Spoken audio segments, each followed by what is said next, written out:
വിഴിഞ്ഞം അന്താരാഷ്ട്ര തുറമുഖം രാജ്യത്തിന് സമർപ്പിക്കാൻ ഇനി 5 ദിനങ്ങൾ മാത്രം ബാക്കി. അവസാനഘട്ട മിനുക്കുപണികളിലാണ് തുറമുഖം. മെയ് 2-ന് പ്രധാനമന്ത്രി കമ്മീഷൻ ചെയ്യുന്നതോടെ ആഗോള ചരക്ക് ഗതാഗതത്തിന്റെ ഹബ്ബായി വിഴിഞ്ഞം മാറും.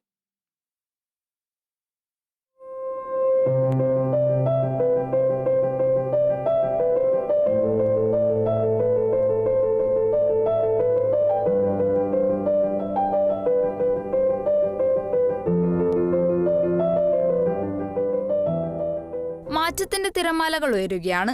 നമ്മൾ വെറും 5 ദിവസങ്ങൾ മാത്രം അകലെയാണ്.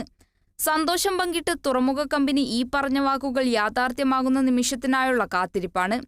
കടലോളം ആഴത്തിലുള്ള കേരളത്തിന്റെ സ്വപ്ന പദ്ധതി പൂർണ്ണാർത്ഥത്തിൽ ആഗോള സമുദ്ര ഭൂപടത്തിൽ നങ്കൂരമിടാൻ തയ്യാറെടുക്കുന്നു.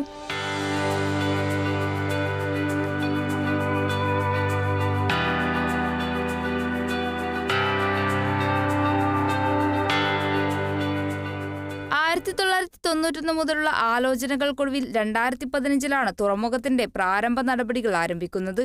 ബർത്തിന്റെയും പുലിമുട്ടിന്റെയും നിർമ്മാണ പ്രവർത്തനങ്ങളാണ് ഒന്നാം ഘട്ടത്തിൽ പൂർത്തിയായത്. 2700 മീറ്ററാണ് പുലിമുട്ടിന്റെ നിലവിലെ നീളം. രണ്ടാം ഘട്ടത്തിൽ ഇത് 4000 മീറ്ററായാണ് വർദ്ധിപ്പിക്കുക. തുറമുഖം കമ്മീഷൻ ചെയ്യുന്നതിന്റെ ഭാഗമായി മുഖ്യമന്ത്രി വിഴിഞ്ഞത്തെത്തുകയും ഒരുക്കങ്ങൾ വിലയിരുത്തുകയും ചെയ്തു.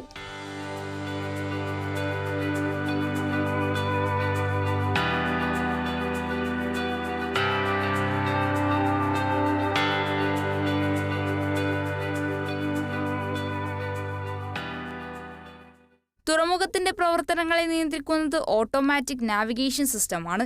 ഇപ്പോൾ ഒന്നാം ബർത്തിൽ കൂറ്റൻ മദർഷിപ്പുകളാണ് എത്തുന്നത്. രാജ്യത്തെ മറ്റു തുറമുഖങ്ങളിൽ നിന്ന് വിഴിഞ്ഞത്തെ വ്യത്യാസമാക്കുന്നതും മദർഷിപ്പുകളെ ഉൾക്കൊള്ളാൻ കഴിയുന്ന ഈ ശേഷി തന്നെയാണ്. മെയ് 2-നാണ് പ്രധാനമന്ത്രി നരേന്ദ്രമോദി വിഴിഞ്ഞം അന്താരാഷ്ട്ര തുറമുഖം രാജ്യത്തിന് സമർപ്പിക്കുന്നത്. Kerala vision news, Thiruvananthapuram.